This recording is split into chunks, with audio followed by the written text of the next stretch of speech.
Next is implementation of three-address code. So, three-address code are implemented as some records having the fields for storing operands and operators. Okay, so we have seen what a three-address code is. So, three-address code is some statement which has maximum one operator, at most one operator, and it has at most three operands, maximum three operands. That is, in the right hand side, maximum you can have two operands. Okay, in the RHS, and LHS you can have one operator. So maximum three memory locations are will be there in a statement, and two memory locations will be in the RHS, and in the RHS you can have only one operator. So example, this is an example for three-address code. So here you have three memory location in total, A, B and C, and in RHS you have only two memory addresses, and you have a plus operator in the RHS, right? Now the three-address code can be implemented using these three forms, that is using quadruples, triples and indirect triples. These are the ways by which we can implement the three-address code. Now first let's see what a quadruple is. So quadruple is some record having four fields. Okay, quadruple, quad means four, so this record will have four fields. So which are the fields? One is the field for operator, next is the field for argument 1 or operand 1, next is the field for argument 2 or operand 2, and the last one is to store the result. So temporary variables are stored, or we use temporary variables to store result. So these are the four fields that we use in a quadruple. Okay, now let's see how we can write the three-address statement and how we represent it using a quadruple. So consider this assignment statement: A is equal to B star minus C plus B star minus C. So here you can see that we have operator star, right? Again you have a unary minus operator, plus operator, right? Again you have a star and you have a unary minus. So whenever you have a unary operator, it will be having the higher precedence. So here minus is having, unary minus is having higher precedence. Next you have the star operator here, right? Again star is having next precedence, again plus is having next precedence, right? So whenever we are coming to the precedence, the precedence rule is like this. If you have brackets, it is having higher precedence. Again, if you have in the unary operators, it is having next precedence. Okay. Next, the precedence is for the star operator, division operator, exponential operator. These are having same precedence. Again, the plus operator, minus operator, these are having the same precedence. Now, the only thing is, when we are using these, the same precedence, from left to right we have to perform. Okay, this if you have star operator and division operator in a statement, what you have to do, you have to perform, if star is at the left means first you perform the left side operation, then you go for right. Okay, so here also left to right we have to look. Okay, if you have plus operator and minus operator, the higher precedence will be, they are having same precedence, but we have to perform the operations from left to right. If minus is at the leftmost, it means first you have to perform the minus operation, that is you have 3 minus 2 plus 3. Okay, this is your statement. So we can see that here there are two operations, plus operators, minus operator and plus operator. They are having the same precedence. So what we have to do, from left to right we have to perform the operations, right? So first we have to perform 3 minus 2, that is you get 1. Again you perform the plus operation, plus 3 is equal to 4. This is how you have to perform. Likewise here also, suppose you have 4 by 2 star 3. This is your operation, means this division and star is having same precedence.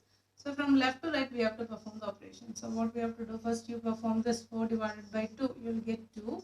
Again star 3 which is equal to 6. So this is all about precedence. Now let's see how we can represent this statement using three address code. Three address, how will you write this statement as a three address statement? So three address code we are going to write for this. So here we can see that unary minus is having higher precedence. So first I am going to perform this minus C. So this unary minus is being represented as U minus. Okay, you can use anything. You have to differentiate the subtraction operator from this unary operator. I am using U minus C, and this result will be stored in temporary variable T1. Now look, you have maximum two memory locations and one operator, right? Now we got this. Again, what we have to perform? Again, we have to perform. The star is having higher precedence here, right? So, in order to perform the star operation, what we have to do? We have to first compute the unary minus. That is why we are performing this unary minus here. Again, you can perform this star operation, right? So, star operation we will perform T2 is equal to B star. Now, this minus C is available in T1, right? T1. Now, what we have to do? We have to perform this star operation, okay?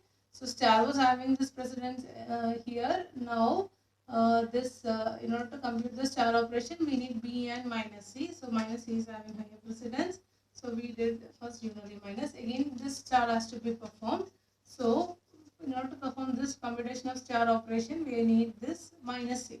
Again, U minus C, and the result is stored in T3. Now, we have to perform B star minus C means now it is available in T3. So, T4 is equal to B star minus. So, this the result is available in T2, and this result is now available in T4. Now, what we have to do? We have to do the addition operation T2 plus T4, right? So, T5 is equal to T2 plus T4. And next, now the entire result is available in T5. Now, the value of T5 has to be assigned to variable A. So, A is equal to T5. So, this is how we write the three-address statement for this particular statement. Now, let us see how we can represent it as a quadruple. Okay, the quadruple representation of those three-address statements. So, a quadruple, the quadruple data structure will have, it will be of, it is a record which will have 4 fields. So, let us draw the fields for quadruple. Now, a quadruple, first one is the first field is for the operator. Next, you have operand 1, that is being represented as argument 1. Again, you have argument 2. The last field is for storing the result, right? Now, look at the first three-address statement. T1 is equal to U minus C, right? So, here the operator is U minus, unary minus. So, here you write unary minus, and you have only one argument, which is C, right? C, and this left hand side represents the result, and the result is stored in the temporary variable T1. So, you doesn't have any argument 2 in the RHS. Now, the result is stored in T1. Okay. So, this is how you write the quadruple representation of a three-address code. Now, coming to the second line, that is T2 is equal to B star T1. Now, the operator is star operator. Argument 1 is B and argument 2 is T1, and their result is stored in T2. Okay. Next, here T3 is equal to U minus C. So, the operator is U minus, argument 1 is C, and the result is being stored in T3. Now, here the operator is star. Again, your first argument is B, second argument is T3, and the result is stored in T4. Next, you have operator is plus. First argument is T2, second argument is T4, and the result is stored in T5. Right? Next, what do you have? A is equal to T5. Okay, so this is an assignment statement or a copy. We are copying the value of T5 to A. Right? So here, how you have to write? You don't have any. Your operator is equal to, okay, assignment operator. Now, argument 1 is T5. Okay, the value of T5 is being given to A. So, this is the result field. So, you have to write here in the result field only. So, you don't have any argument 2. So, this is how you write. A is equal to T5 means operator, argument 1, and this is the result. Okay, this is the quadruple representation of this particular statement. Now, let's see how we can represent the same statement using a triple. Okay. Now, the disadvantages of quadruple is that you can see that many temporary variables are generated, right? T1, T2, T3, T4, T5, these are temporary variables in addition to the identifiers that you have in the code, right? So the disadvantages of quadruple is that more number of temporary variables are generated. So whenever more number of temporary variables are generated, obviously it will require more memory, right? So these are the two disadvantages of quadruple. One is that it generates more number of temporary variables, and the second disadvantage is more memory is required. Okay, now we are going to see how we can represent this using the triple or the triple representation of the three address code. Triple means it is 3, right? So instead of having the chord or instead of having the 4 fields, we'll have only 3 fields in the triples, right? So we are going to eliminate or we are going to avoid this result field of quadruple. Okay, result field of quadruple is avoided. Now, how we will represent here? Let's see.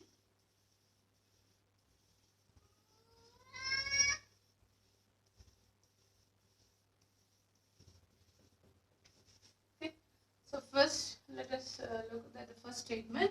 You have the operator u minus, right? Argument 1 is c, doesn't have any argument 2. When we number each and every record, each and every statement that is being represented here, we number it. The numbering just means it is actually pointer to this record, pointer to this statement. Okay, so numbering can be done from any 10, 11, 12. It represents the address where this is stored, the address of them. So I am using 0, 1, 2, 3, 4, 5. So these are the pointers or address of the particular triples, right? So it can be done as some 10, 11, 12, 13, 14 or any number. It represents some address. So you can use anything. For simplicity, I am using 0, 1, 2, 3, 4, etc. Now, the meaning of this is u minus c. So the computation is done and the result is available in at this address, c address 0. Okay. Now, what we have to do? B star T1, right? B star. So this is the star operator is star. First one is B. And T1 means T1 contains the result of u minus c. Now the u minus c, the result is available in 0. So instead of T1, what we will write here? The result is of u minus c is available at address 0. So you have to write here. So the meaning of this is B star, the result available in address 0. So B star u minus c. So that is being done here. Next is u minus c. So again you have to write u minus c. Now this result is available in address. Which address? It is available in address 2, right? Again next step is B star T3. B star T3 means B star T3 is now available in address 2. B star 2, right? Star B u minus c is available in address 2. B star 2. Now this the result of B star T3 or B star 2 is available in address 3, right? So instead of T4 we are going to use 3. Now T5 means T2 plus T4. The T2 means it is available in address 1. So that is 1 plus T4 means in address 3, right? So next you have to perform the plus operation. Plus T2 is now available in address 1 and T4 is available in address 3. Now the result is stored in address 4. Now what we have to do, instead of T5, whatever is available in 4 has to be stored to A. So here in the triple, whenever you have this like the value of T5 is assigned to value of A, how we will write this? Here your operator is assignment and the argument 1 must be A and argument 2 must be T5. Okay, value we not T5, instead of T5 we have to use address 4. Okay, whatever value is available in address 4 has to be assigned to A. So this is an important step that you should be careful in quadruple as well as for triple. So this is how we do the assignment.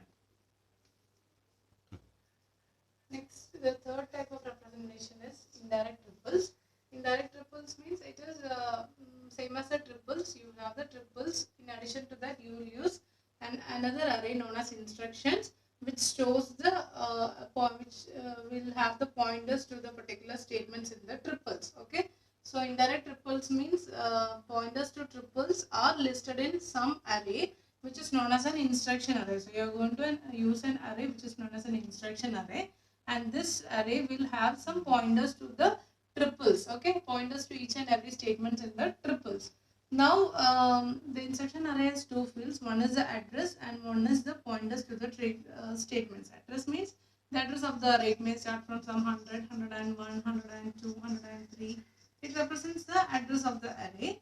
And pointers to statement means you have 5 statements in this triple. Now 6 statements in this triples. So the addresses of first statement in the triple is 0. Again, next is 1, 2, 3, 4, 5. So these addresses has to be listed in this array in the desired order.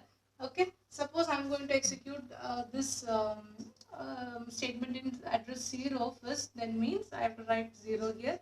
Again 2, 3, 4, 5. Okay, so this is the desired order in which the triple has to be represented. Suppose after optimization, if the compiler is going to change the order of execution so as to improve the